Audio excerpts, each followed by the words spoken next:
The wind howled like a beast in the night as Flight 980C rose higher into the sky, unaware that its fate was already sealed. Beneath its wings, the world sprawled out like a canvas, vast and unyielding. But for Benjamin, in seat 26A, it wasn't. The view that held his attention was the strange sense of unease gnawing at his chest. In the last 10 minutes, everything had changed. He couldn't shake the feeling that this flight wasn't just another trip across the country. It felt like an omen, a final journey with a destination that could never be reached. Benjamin adjusted the collar of his shirt, wiping a bead of sweat from his forehead. The air in the cabin felt heavy, and though the plane was supposed to be at cruising altitude, he could still feel the trembling under his seat, a subtle vibration that made his heart race. It wasn't just the usual turbulence. This felt different. The atmosphere was suffocating, thick with something he couldn't define. Glancing at his fellow passengers, he noticed the tension in their eyes. Some were nervously glancing out the window, others whispering to their neighbors in hushed tones. The flight attendants, usually calm and collected, were moving down the aisles with hurried steps, their smiles strained, eyes darting nervously from one another. Benjamin's eyes flicked back to the window, and his gut twisted as he watched, the clouds shifting unnaturally outside, dark and dense like a storm that had been gathering long before they'd even taken off. It was supposed to be an ordinary business trip. Benjamin had grown used to flying for work. Cross-country flights had become as much a part of his life as his morning coffee. The steady hum of the engine, the crinkle of the paper cup in his hand, the usual comfort of an aisle seat with enough legroom to stretch out. But today, everything felt wrong. His thoughts drifted to his mother, back home in Chicago. He'd called her just this morning to let her know about the trip. Just another conversation between mother and son. Nothing out of the ordinary. Nothing to suggest that today, in this moment, his world might collapse. "Everything okay, sir?" A voice broke through his thoughts. He turned to see the flight attendant, a young woman with a calm smile, though her eyes were betraying a hint of fear. She was clutching a tray of drinks, her hand shaking slightly. "Yeah, just feeling a bit off," Benjamin replied, his voice more strained than he intended. "How about you?" "Everything's fine, sir," she said, her words too rehearsed. She flashed a smile that didn't quite reach her eyes before moving on. Benjamin couldn't help but watch her for a moment as she disappeared down the aisle. Her words seemed so empty, so false, and yet she carried on, doing her job as though nothing was wrong. But Benjamin knew better. He could feel the tension in the air, the palpable sense that something was coming, something he couldn't escape. As the minutes ticked by, the unease grew stronger, until it became a physical weight pressing down on his chest. He pulled out his phone, hoping for some comfort in a message from his mother, but there was no signal. It was like the world had become isolated, cut off from everything that mattered. Suddenly, a sharp jolt ran through the plane. The seatbelt sin flickered on with a harsh ding, and the captain's voice crackled over the intercom, deep and calm. "Ladies and gentlemen, we're experiencing some turbulence. Please remain seated with your seatbelts fastened. We'll be through this shortly." But Benjamin's heart sank. That wasn't just turbulence. The plane had dropped a few feet, and the way the wings dipped unnaturally to the side. No, this wasn't something that would pass quickly. This felt like the beginning of something far worse. He gripped the armrests, his knuckles turning white as the plane shook again, this time with a force that rattled the entire cabin. Passengers began to murmur nervously, some clutching the armrests, others whispering prayers. The flight attendants moved swiftly but cautiously, as though they, too, were starting to feel the panic spreading. Benjamin closed his eyes, letting out a slow, deliberate breath, trying to calm himself. "It's just a storm," he told himself. "Just a little turbulence, nothing to worry about." But the words didn't ease the knot in his stomach. A moment later, the plane lurched again, this time with such force that Benjamin's body was pressed back into his seat. He could hear the screams from the back of the plane now, sharp and panicked. His eyes flew open, and he could see the violent chaos outside the window. The clouds had gone from dark to pitch black, swirling around them like the jaws of a beast, ready to consume them whole. In a panic, he fumbled for his phone again. Why was there no signal? He desperately tried to call his mother. The screen remained blank, the call failing to connect. His heart began to race, every second feeling like an eternity. Benjamin's mind was flooded with memory snippets of his childhood, of his mother's soft, reassuring voice. He could still remember the way she'd always told him, "No matter what happens, I will always be here for you." But those words felt distant now, unreachable. What if this was the last time he would hear them? What if there was no chance to say goodbye? The plane shook again, harder this time. Benjamin's stomach flipped as he was jerked forward, his seatbelt digging painfully into his chest. The fear on the faces of the passengers around him was undeniable now, and Benjamin, despite his usual calm demeanor, felt the weight of it.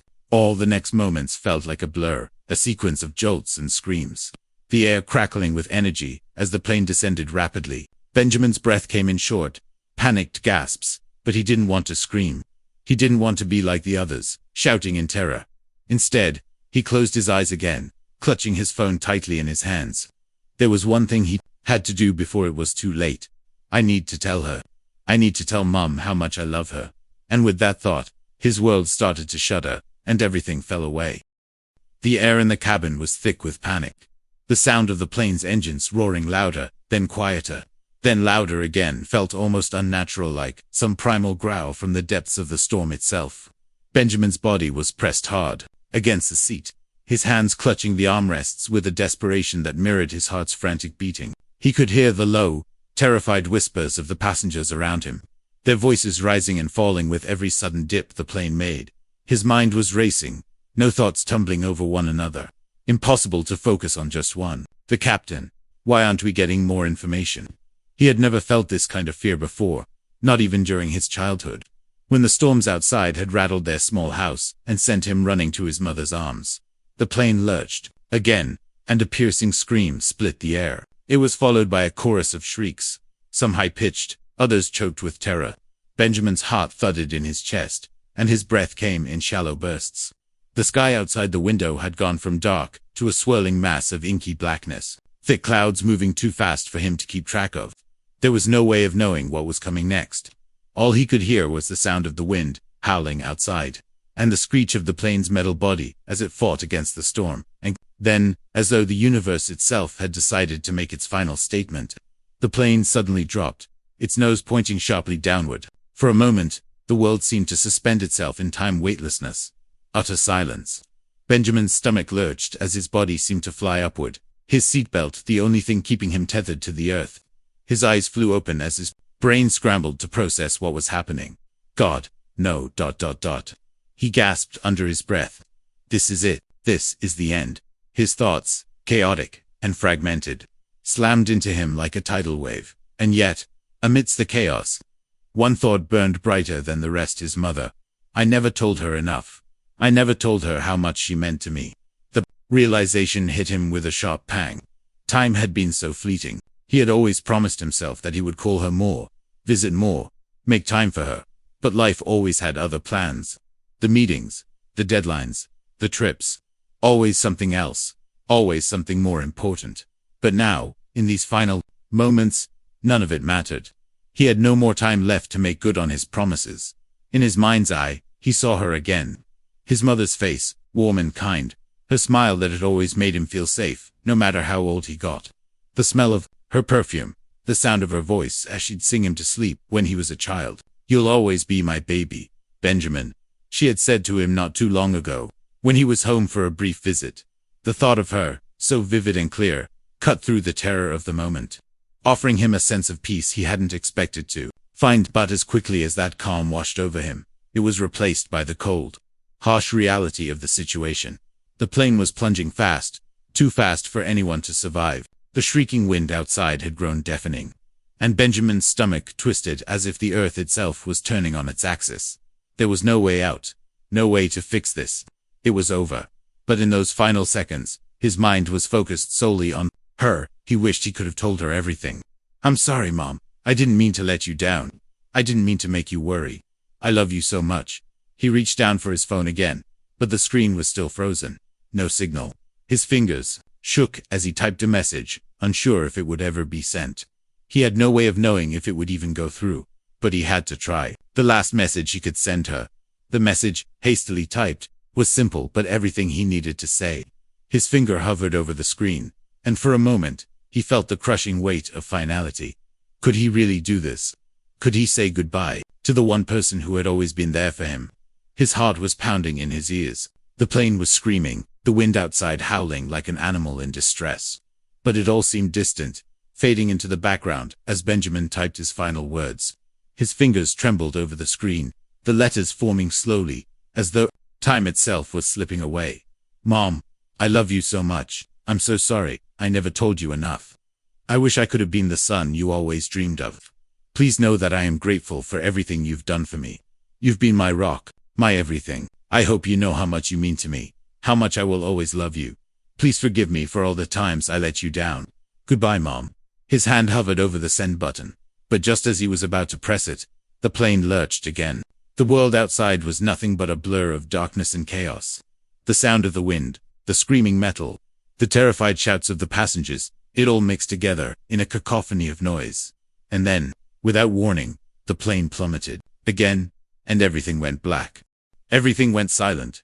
In a fraction of a second, when the world seemed to stop, Benjamin's body felt weightless, suspended in the stillness of a place beyond time and space.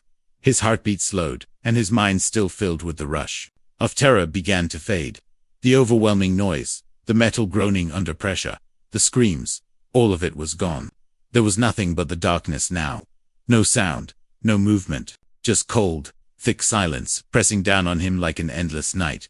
The only thing he could still feel was the faint ache in his chest, the tight grip of the seatbelt across his body. His hand still clutched the seat, though he couldn't remember when he'd grabbed it so fiercely. His face, pressed against the cool metal of the window, was damp with sweat. His thoughts, still reeling, seemed to float just beyond reach, as though trapped behind a thick wall of fog. But the one thing that anchored him, the one thing that kept him tethered to the wreckage of this world, was his mother. In those moments, when everything around him seemed to fall away, he could still hear her voice. It wasn't loud or forceful, just a soft whisper, a murmur from the depths of his memories. I'll always be here for you, Benjamin. No matter what happens, you'll always be my baby. Tears welled in his eyes as he held on to the words that had always grounded him. But now, with no escape, no answers, they felt like a cruel reminder of everything he would never have again. The warmth of her touch, the comfort of her embrace, the safety of her arms when life seemed too much to handle. Benjamin closed his eyes tightly, clinging to her memory as though it was the last thread of light in an endless void. He wanted to hold on to it forever, wanted to make sure that if this was the end, he would carry it with him. But the weight of the silence grew heavier, and he could feel his body slowly shifting, as if gravity itself was reclaiming him. The world began to tilt again, and the faint rumble of the storm outside seemed to come back into focus. The peace, though brief, had already begun to slip away. Was it over? The question gnawed at him, but he couldn't answer it. He didn't know where he was, or if he was even still alive. Everything was fractured, disjointed. Time had no meaning. But somewhere deep in his heart, a knowing began to seep in, the truth that he had always feared. The crash, the storm, the blackened sky, they had all been signs.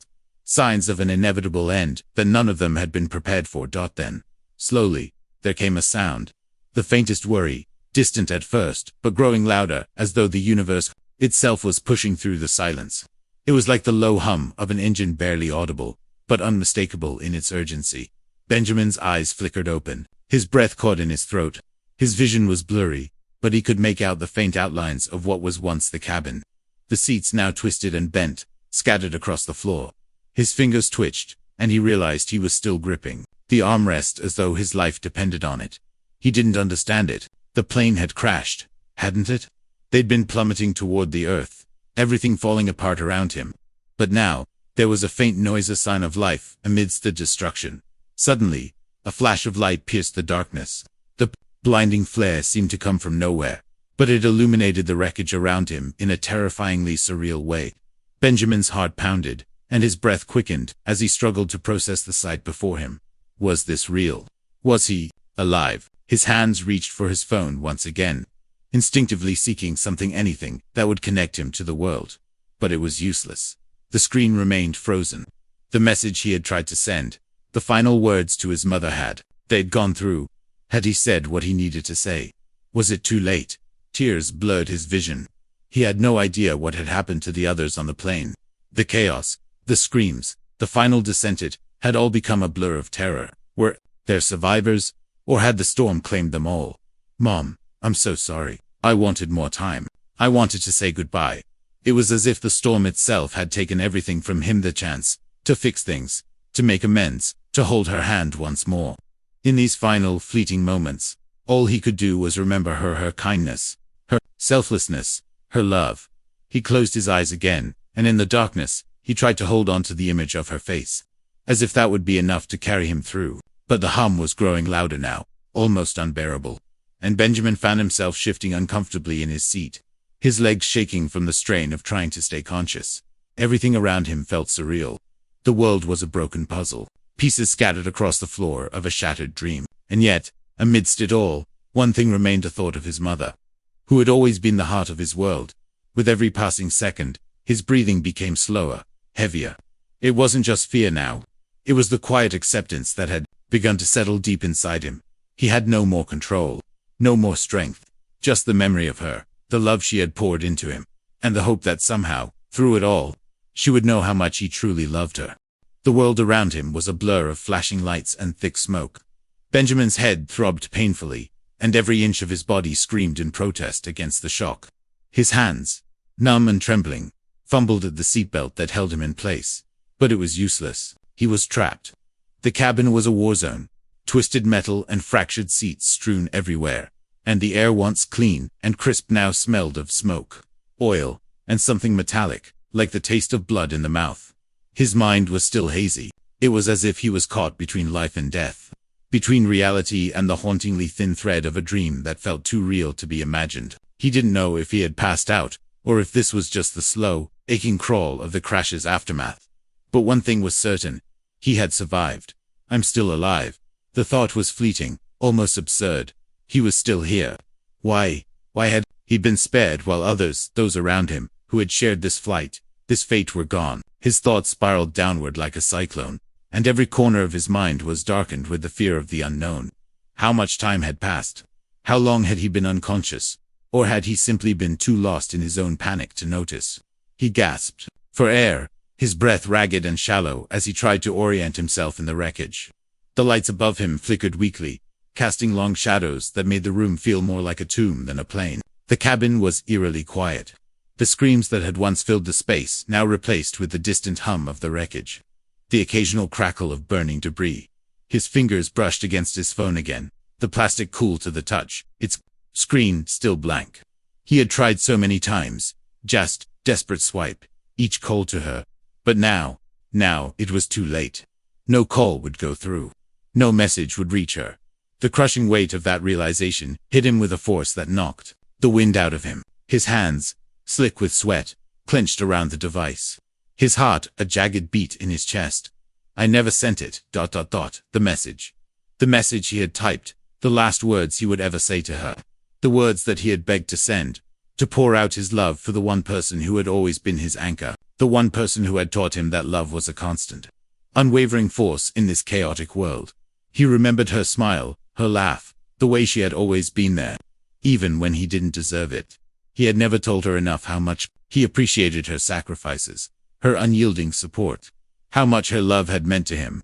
Even when he took it for granted, tears welled in his eyes, and his breath hitched painfully. He had always been so busy, so focused on his career, his own ambitions, that he hadn't realized how much time he had wasted, how much time he had taken from her. I'm so sorry, Mom.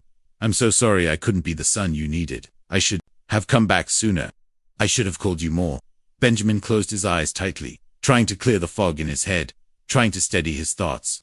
In this moment, the pain of his own regret was more overwhelming than the physical agony of his injuries. He could feel the tears rolling down his cheeks, the wetness on his face, a testament to how much he had failed her. It wasn't supposed to be this way. He was supposed to be strong. He was supposed to protect her. And now, in the final moments of his life, the only thing he could do was wish that he had been a better son, that he had spent more time with her, that he had made her feel as loved and cherished as she had always made him feel. I love you, Mom. I love you more than you'll ever know. And as if by some miracle, his phone flickered to life. It was slow, but the screen lit up, casting a weak glow in the darkness. For a moment, he stared at it, unsure if it was a sign or just a fleeting glitch. But then, the message he had typed, his final words to her, appeared on the screen. With trembling hands, he held it to his chest, almost as if by doing so, he could somehow send it to her, even if it was too late. Mom, I love you so much. I'm so sorry, I never told you enough. I wish I could have been the son you always dreamed of. Please know that I am grateful for everything you've done for me. You've been my rock, my everything. I hope you know how much you mean to me, how much I will always love you. Please forgive me for all the times I let you down. Goodbye, Mom. The words felt like a promise, noun, eternal bond between a mother and her son, even in the face of death. Benjamin's chest heaved as he read the words over and over again, as if hoping that somehow, in some impossible way, she would hear them. And then, as his breathing grew heavier, as the world around him began to dim, Benjamin whispered one final time, with all the love his heart could carry, "I love you, Mom. I'm sorry. I'll always be your baby." The darkness finally claimed him. But there was a sense of peace, inner peace that only comes when you've made your peace with the past. When you've said the things you should have said all along. The crash, the storm, the chaos, they had all passed, but in his final breath, Benjamin had found something greater, love, and the hope that, somehow, it would reach her. Epilogue years later, the wreckage was discovered in the mountains just outside the city. Emergency responders combed through the twisted metal, pulling survivors from the wreckage, some unconscious, others barely holding on to life, amidst the chaos of a crash site that would be talked about for years. There was one item that stood out: a phone, still intact, covered in ash but undamaged. The final message on the screen was clear, its words simple but powerful. "Mom, I love you so much." Benjamin's message had been sent. Though his body was gone, his love, his final message, had reached her just as he had hoped, and somewhere, in the quiet of the night, his mother received it. She could feel the weight of his words, and for the first time in years, her heart found peace, knowing that her son had loved her until the very end.